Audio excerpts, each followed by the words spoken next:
Tri nation series New Zealand into final. Pakistan को final खेलने के लिए क्या जरूरी और चैंपियन ट्रॉफी से कबल टीम पाकिस्तान में कौन कौन सी तब्दीलियां होनी चाहिए, बात करते हैं इस वीडियो में। अस्सलाम वालेकुम गाइस, आइजन स्पोर्ट्स में खुशामदीद। ट्राई नेशन सीरीज दूसरा मैच न्यूजीलैंड का मुकाबला साउथ अफ्रीका, जो कि न्यूजीलैंड के साबका कप्तान केन विलियमसन और डेवन कॉनवे की उम्दा बैटिंग की बदौलत न सिर्फ न्यूजीलैंड ने अपने नाम किया, बल्कि इस ट्राई नेशन सीरीज के फाइनल में भी अपनी जगह जो है वो पक्की कर ली। जैसे साउथ अफ्रीका की जानब से 304 रन का हदफ, टीम अफ्रीका की अगर बात करूं तो टोटली बी टीम, क्योंकि उनके मेन प्लेयर्स जो है वो उनकी लीग के फाइनल में बिजी थे। फाइनल उनका हो चुका है और अब तमाम प्लेयर्स जो है वो उनके न सिर्फ चैंपियन ट्रॉफी बल्कि पाकिस्तान के अगेंस्ट उनका इस ट्राई नेशन सीरीज का जो एक मैच है 12th को, तो इसके लिए सभी जो है वो दस्तयाब होंगे, जिनमें Henry Klaasen, Aiden Markram, Kagiso Rabada, तमाम तर उनके जो बड़े नाम इस आज के मैच में अगर देखा जाए तो सिर्फ और सिर्फ डॉन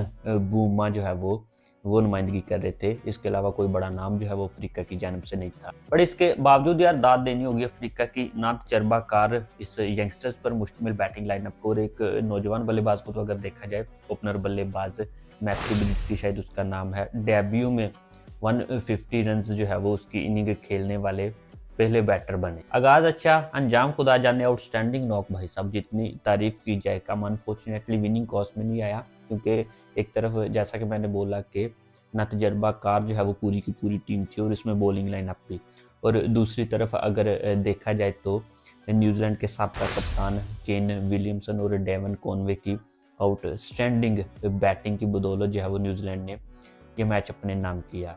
केन विलियमसन यार, ना तो ये बंदा कोई किंग है, ना बादशाह कहलवाता है और ना वजीर है, फिर भी न्यूजीलैंड से अगर देखा जाए तो आके ये बंदा 2 मैचेस जो है वो अभी तक खेल नहीं है, एक पाकिस्तान की और आज एक अफ्रीका के अगेंस्ट, और दोनों में अगर देखा जाए तो एक में जो है वो आज 100 और पिछले में भी हाफ सेंचुरी। तो इसे बोलते हैं कंसिस्टेंसी, और ये जो है वो बंदे डिज़र्व करते हैं जिन्हें वाकई में बोला जाता है कि भाई फैब 4 या कि कुछ इस तरह के नामों में, और जहाँ जहाँ पे ज़रूरत होती है टीम न्यूजीलैंड को, केन विलियमसन जैसे नाम जो है वो वहाँ पे खड़े होते हैं। मतलब कि यार नाम यूज़ करने वाले बैटर्स, फिर दुनिया का कोई सा भी कोना हो, कोई सी भी विकेट हो और कैसी भी कंडीशंस हो, ऐसे बैटर्स अपनी टीम के लिए सी सप्लाई दीवार बन के जो है वो एक खड़े होते हैं। और यार ये सच है, केन विलियमसन जब विकेट पे आता है तो personally being a cricket fan हमें ये होता है कि यार ये बंदा मतलब इसे आउट किस तरह से करना है। और हमारे यहाँ जो कोई एक किंग कहलवा रहा है, कोई वजीर कहलवा रहा है, तो अपनी कंडीशंस में ही उनका वो बुरा हाल भोंके दिहाड़े हैं कि एक सिंपल सा स्पिनर आप छोड़ दो तो विकेट जो है वो पक्की है। तो ओडीआई फॉर्मेट में केन विलियमसन का वैसे तो ये 14वां 100, बट यार काफ़ी अरसे के बाद ही आया 100, जिसमें अगर देखा जाए तो 2019 वेस्ट इंडीज़ के अगेंस्ट जो है वो लास्ट टाइम केन विलियमसन ने 100 किया था, और आज ऑलमोस्ट कोई 4-5 सालों के बाद जो है वो केन विलियमसन ने दोबारा 100 किया। इस दौरान अगर देखा जाए तो वो इंजरी का शिकार भी रहे, जिसमें ओडीआई वर्ल्ड कप में भी जो है वो बहुत सारे मैचेस नहीं खेल पाए, और उसके बाद भी देखा जाए तो काफ़ी इंजरीज इशू जो है वो उनके साथ रहा है। बट फिर भी अगर देखा जाए तो काफ़ी अरसे के बाद केन विलियमसन का 100 आया, और यार जस्ट 72 बॉल पे, जिसकी बदौलत कीवीज जो है वो इस ट्राई नेशन सीरीज का फाइनल खेलने के हकदार बने। साथ ही साथ अगर बात करूं डेवन कॉनवे की, आउटस्टैंडिंग बैटिंग उनकी भी, अनफॉर्चुनेटली 90 जो है वो उस नर्वस का शिकार हुए, 97 पे अपनी विकेट गंवा बैठे। बट दोनों की लाजवाब पार्टनरशिप जिसकी बदौलत टीम न्यूजीलैंड ने जो है वो बासानी 304 रन का हदफ जो है वो अबूर कर लिया। और जाहिर सी बात है, जब एक ऐसे बड़े प्लेयर का 100 आता है तो 300 जो है वो आप बासानी चेज कर लेते हो। ये रिसेंट हमने देखा है इंग्लैंड के अगेंस्ट टीम इंडिया ने दूसरे ओडीआई में जिस तरह से रोहित शर्मा के ज़बरदस्त 100 की बदौलत बासानी 300 प्लस का 100 जो है वो चेज किया। बट यार बदकिस्मती से ये सब हमें दूसरी टीमों में देखने को मिलता है, ना कि अपनी में। टीम पाकिस्तान इस ट्राई नेशन सीरीज का फाइनल जो है वो किस तरह से खेलेगी, रवायत के मुताबिक कोई सा भी इवेंट हो, ये तो रोला रप्पा ज़रूरी है कि टीम पाकिस्तान कौन सा सिनेरियो है जिसकी बदौलत जो है वो उस इवेंट के सेमीफाइनल या के फाइनल में क्वालिफाई करेगी। और इस ट्राई नेशन सीरीज में अगर देखा जाए तो सिर्फ और सिर्फ 3 टीमें, और इसमें भी वही रोला। और सबसे बड़ी बात कि अपने घर में आप खेल रहे हो, फिर भी आपको जो है वो इस चीज़ के लाले। टीम पाकिस्तान इस ट्राई नेशन सीरीज़ के फाइनल के लिए भाई साहब एक मैच जो है वो बाकी है साउथ अफ्रीका के अगेंस्ट, जो कि पाकिस्तान 12 को खेलेगा नेशनल स्टेडियम कराची में। आज की न्यूजीलैंड की जीत से जो है वो टीम पाकिस्तान को फ़ायदा ही हुआ है। अगर पाकिस्तान जो है वो साउथ अफ्रीका को हरा देता है तो पाकिस्तान और न्यूजीलैंड 14 को नेशनल स्टेडियम कराची में ही ट्राई नेशन सीरीज़ का फाइनल खेलेंगे। अदरवाइज जो सी टीम में पाकिस्तान और अफ्रीका के मैन में से जीतेगी वो न्यूजीलैंड से इस फाइनल में ट्राई नेशन सीरीज़ के फाइनल में टकराएगी। बट यार सवाल यहाँ पे ये पैदा होता है कि मौजूदा टीम पाकिस्तान जिस तरह की बैटिंग लाइनअप और जो बॉलिंग हमारे पास है और जो पहले मैच में हमने न्यूजीलैंड के अगेंस्ट किया है, क्या हम अफ्रीका को भी हरा सकते हैं या कि नहीं। और आपके साथ जैसा कि स्टार्ट में मैंने बोला कि साउथ अफ्रीका की आज के मैच में बी टीम थी, बट पाकिस्तान के अगेंस्ट जो मैच उनका होगा 12 को, तो वो एक अपने पूरे एक कम्बो के साथ जो है वो मैदान में उतरेंगे। मतलब कि डॉन बुम्मा जो है वो अपने बड़े बंदों को लेके आएगा। तो पर्सनली तो यार अगर बोलूँ तो ये भी कोई आसान हदफ नहीं होगा। हालांकि अगर देखा जाए तो रिसेंट टाइम में टीम पाकिस्तान जो है वो ओडीआई में अफ्रीका को उनके घर में इस सीरीज़ में शिकस्त दे के आई है। पर उसमें और इसमें अगर देखा जाए तो टीम में काफ़ी तब्दीलियाँ, जैसा कि ऐसे ऐसे नाम जो है वो इस टीम में अभी शामिल किए गए हैं बिला वजह। तो ज़ाहिर सी बात है जो अब हालत है टीम की, तो आप कुछ भी एक्सपेक्ट कर सकते हो। तो आई थिंक भाई ना सिर्फ आइंदा आने वाली चैंपियन ट्रॉफी बल्कि इस ट्राई नेशन सीरीज़ को भी अगर जीतना है, साउथ अफ्रीका और न्यूजीलैंड को दोबारा से आपने हराना है, तो नज़र जो है वो आपको डालनी होगी अपने स्क्वाड में। एक ओपनर काफ़ी दफ़ा जो है वो हम डिस्कस कर चुके हैं कि सिर्फ और सिर्फ एक ओपनर का जो है वो ऐलान किया है इस चैंपियन ट्रॉफी और ट्राई नेशन सीरीज़ में टीम पाकिस्तान ने अपने स्क्वाड में, और सिर्फ एक स्पिनर। जहाँ पे अगर देखा जाए तो भाई बहुत सारे एक्सपर्ट्स और साबका प्लेयर्स और क्रिकेट फैंस जो है वो रोड़ा रप्पा डाल चुके हैं कि भाई आप एक स्पिनर के साथ खेल रहे हो, वो भी एशियंस कंडीशन में। और फिर ओपनर का इशू भी आपने जानबूझ के क्रिएट कर लिया। अनफॉर्चुनेटली साइम अयूब नहीं, तो उनके मुतबादल जो है वो फ़खर आ गए। तो ये तो एक प्लस पॉइंट जो है वो हो गया। अगर दोनों होते तो ज़ाहिर सी बात है टीम पाकिस्तान के लिए एक बहुत बड़ा एज होता।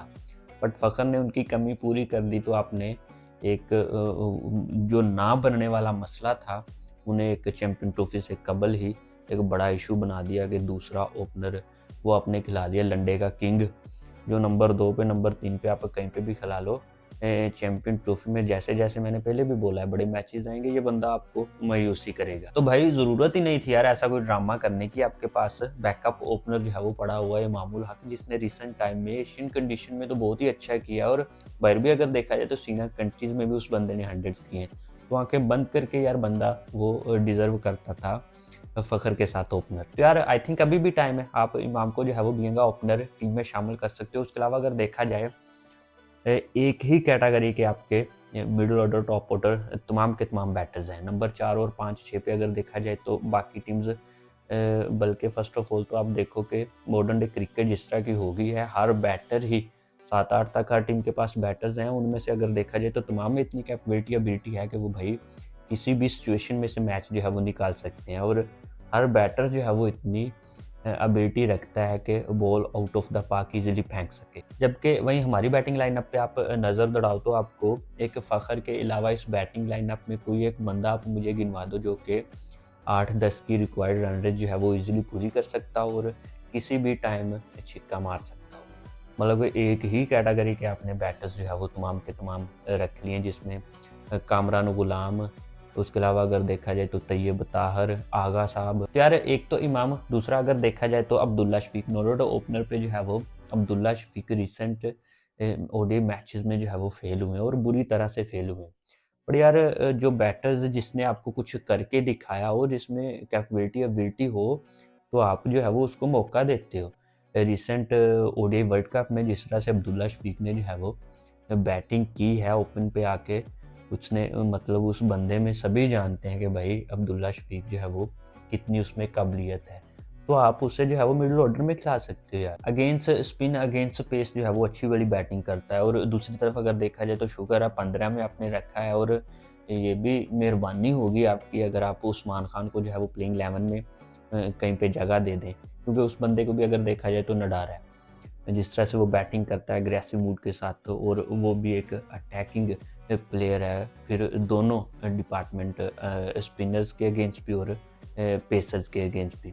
तो आई थिंक इनमें से किसी ये जो आपने तमाम तर्ज के एक ही कैटेगरी के रख ली हैं, कामरान गुलाम तैयब ताहर, सलमान अली आगा, तो आप उस्मान खान को मौका दें।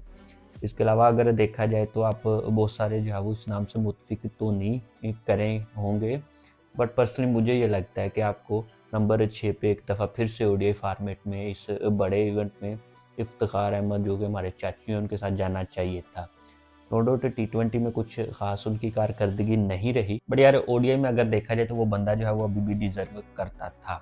या फिर आपने इफ्तिखार को नहीं लेना था, तो जिस बंदे को आप उनकी जगह जो है वो रिसेंट सीरीज़ में मौका दे रहे थे, इरफान खान न्याजी, तो भाई उसी को कंटिन्यू रख लेते, क्योंकि अभी उसने कुछ थोड़ा बनना जो है वो स्टार्ट किया है, जलवा दिखाना स्टार्ट किया है बड़ी हिट्स का, तो उस बंदे को भी आपने ड्रॉप कर दिया। मतलब कहने का ये कि नंबर 5, 6, 4 पे जो है वो कोई हमारे पास ऐसा बैटर नहीं है भाई साहब, जो कि इन अच्छी टीमों के अगेंस्ट, ज़ाहिर-सी बात है बायलैटरल सीरीज़ आजकल अगर देखा जाए तो भाई एक तो ख़ास तौर पे पाकिस्तान के अगेंस्ट वो तमाम टीमें हैं, तो अपने मेन प्लेयर्स जो है वो उनके ड्रॉप ही होते हैं या फिर किसी न किसी लीग में बिज़ी होते हैं। तो ऐसी सीरीज़ में ऐसे बंदे जो है वो कुछ परफ़ॉर्म कर देते हैं और ऐसे इवेंट्स में फिर टीम का सर ले जाते हैं। तो भाई साहब जैसा कि मैंने बोला, ना सिर्फ चैंपियन ट्रॉफ़ी बल्कि इस ट्राई नेशन सीरीज़ में भी अगर आपको कुछ करना है, रही सही इज़्ज़त जो है वो अपनी बचानी है, तो इन नामों को, इन थके प्लेयर्स को जो है वो आपको ड्रॉप करना होगा और जो बंदे डिज़र्व करते हैं, उन्हें टीम में लाना होगा।